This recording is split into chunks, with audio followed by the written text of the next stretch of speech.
Okay, let's dive right in. We are talking about 2 full decades. 20 years. 20 years of, I mean, everything. Friendship, dragons, magic, and honestly, the most chaotic, wonderfully destructive guild in, well, all of fiction. Oh, absolutely. The most destructive, but also the most heartwarming. We're talking about the massive legacy of fairy tale. Exactly. And 20 years in a medium like shonen manga, that's a lifetime. It says so much about its staying power. It really does. Yeah. So for anyone out there trying to get a handle on this milestone, how it got here, what its actual commercial footprint is, and where this whole adventure is going next, Right.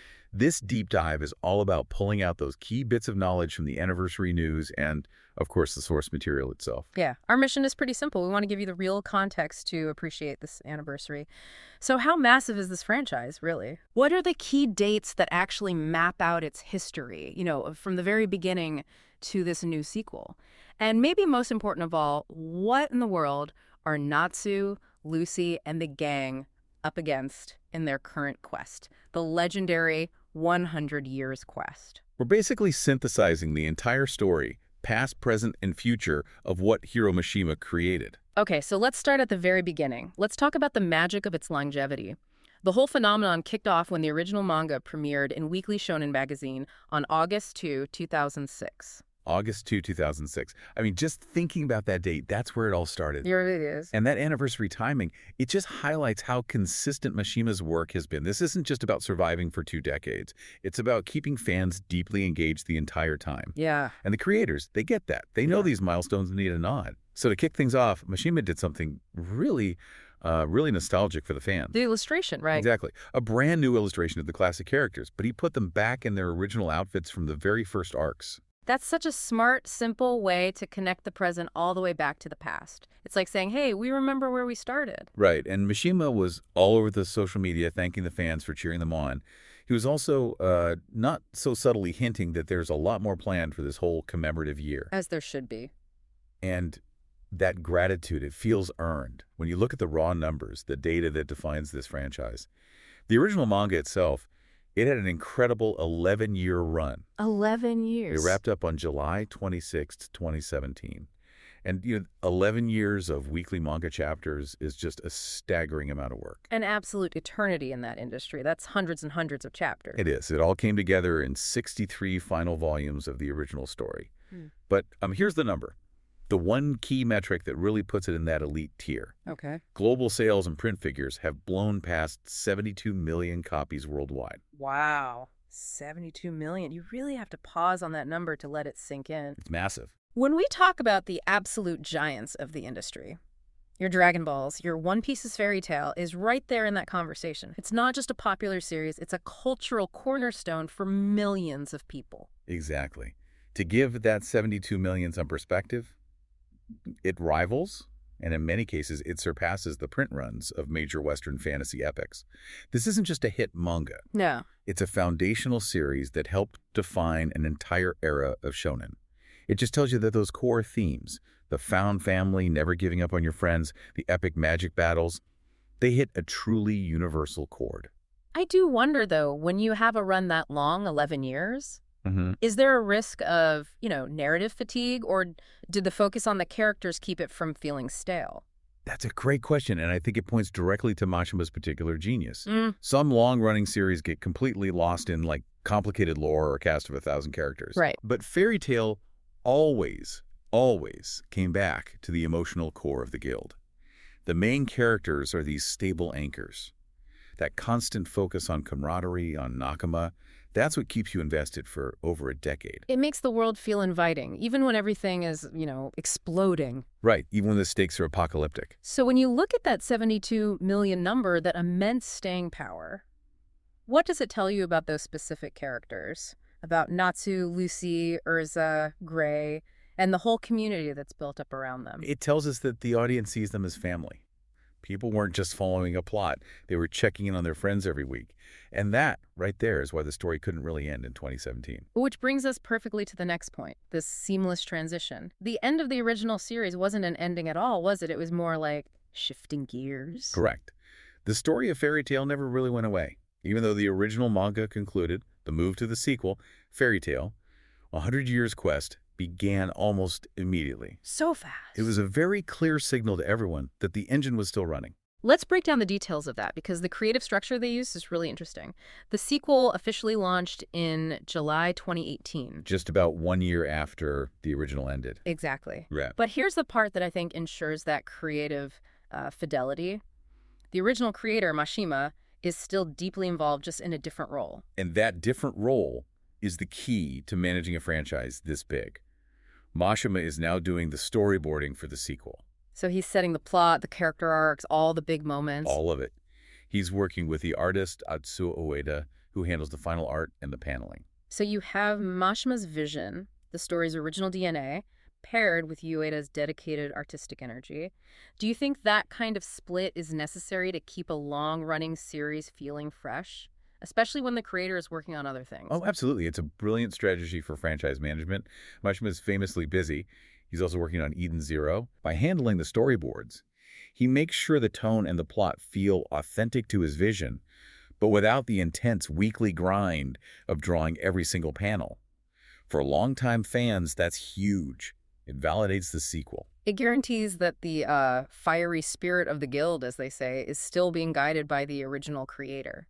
And if you look beyond just the manga, that seamless structure is also reflected in how accessible the story is. You know, its continued success depends on bringing in new people who might have missed that original 11-year run. Which is a huge challenge. How do you make 63 volumes of backstory feel approachable? Well, they solved it with media synchronization. The source materials are clear that Crunchyroll is now the one-stop shop for the anime. Oh, interesting. You can watch the entire original Fairy Tail anime and then jump straight into the new adaptation of Fairy Tail. 100 Years Quest, all in one place. No hunting around? No hunting. That removes a massive barrier to entry. That availability is so critical. It's like a perpetual motion machine for the fandom. Even as we're celebrating 20 years, a new generation can discover it today and get caught up instantly. It's fascinating, right? You have this management structure of shared creative duties, plus this unified media distribution. Together, they've created this constant living story. Yeah. It feels less like a piece of history and more like an ongoing cultural event. Speaking of ongoing, let's get into the event itself, the 100 Years Quest. This is not just some side story or a filler arc.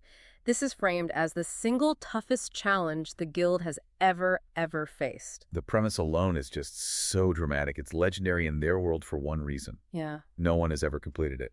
The greatest wizards in history have tried and failed. And the official synopsis makes it really clear this is tougher than any S-class quest they've ever taken on before. Exactly. They aren't just trying to achieve something difficult. They're literally attempting the impossible.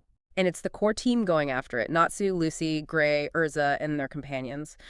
But after everything they've been through, I mean, dragons, dark guilds, literal gods of time, what could possibly be harder than that? And that's the real hook of the sequel, right? The scale has shifted. It's not just about protecting their home anymore. It's about challenging the very foundations of their world. Okay, so where are they going?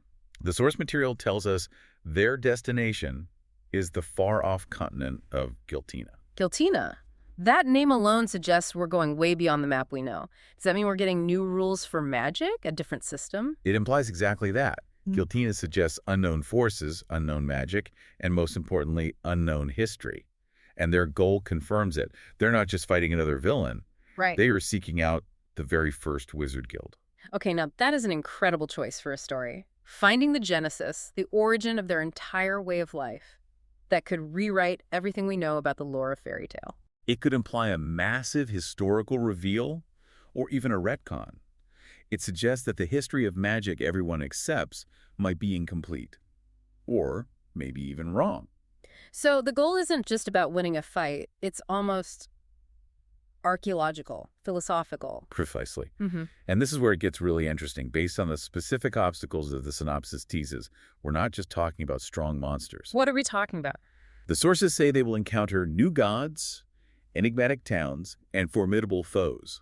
New gods. New gods. That phrase is the biggest jump in power scaling this series has ever seen. Absolutely. Before, they were fighting powerful wizards or demons or dragons, things that, operate on a somewhat understandable plane of existence. But new gods suggest beings that are on a completely different level. So the central question becomes, How does someone like Natsu, who uses fire, or Urza, who uses swords and armor, even contend with beings who might be literal forces of nature? It pushes the story beyond the usual shonen limits, where power is something you can measure and, punch harder than. You can't just punch a god of a concept. You're hitting on the critical shift here. If we connect this to fantasy writing in general, Mashima is moving the story from high fantasy adventure into something that's almost mythological. Hmm. The whole setup implies they have to challenge the absolute limits of their power and everything they know about their world's divine and historical structure. The quest is a 100 years quest because it's supposed to be impossible against beings like that. What a fantastic way to mark a 20-year anniversary. You show the audience that even after all this time, the world is still bigger and more mysterious than even the main characters thought. It forces them to grow in new ways. And while that quest is what's keeping the current audience hooked, let's not forget the celebration itself. We're still at the very beginning of this commemorative year. Right. As Mashima teased, we should definitely be on the lookout for more announcements and more content as the year goes on. It really feels like the perfect time for someone who was a fan back in '06 to come back and catch up. Or for someone who's never even read a chapter to finally jump in and see what this epic adventure is all about. Absolutely. The franchise is using this milestone to both honor its past and signal some huge, exciting things for its future. So let's bring it all back home. What are the major takeaways from this deep dive? We've got a 20-year journey that started back in 2006. A massive legacy. A massive legacy quantified by that staggering 72 million copies sold number. We detailed the creative partnership Mashima on storyboards, Ueda on art that's keeping the sequel true to form. And we set the stage for the quest itself. An epic, almost mythological quest to the continent of Guiltina where they're trying to find the very first wizard guild and somehow survive encounters with new gods. It's a pretty good snapshot of this huge milestone. He is. And we connect this all back to the bigger picture, to the idea of fictional longevity. Right. The success of fairy tale just reinforces a powerful lesson. Which is? That stories built on strong, simple, universal themes, loyalty, friendship, just refusing to give up. Those stories will always find an audience and keep it no matter how many years pass. The community, both in the guild and among the fans, that's the real magic that lasts. That is perfectly said. Okay, so for the final provocative thought we want to leave you with. Given the sheer scale of this 100 Years quest, the goal of finding the very first wizard guild and challenging new gods, what core assumption about the limits of magic, or maybe even the nature of humanity, must Natsu and his friends abandon completely if they ever hope to succeed? The answer to that is going to change everything we thought we knew about the fairy tale world. Go find it, and I'll catch you on the next deep dive.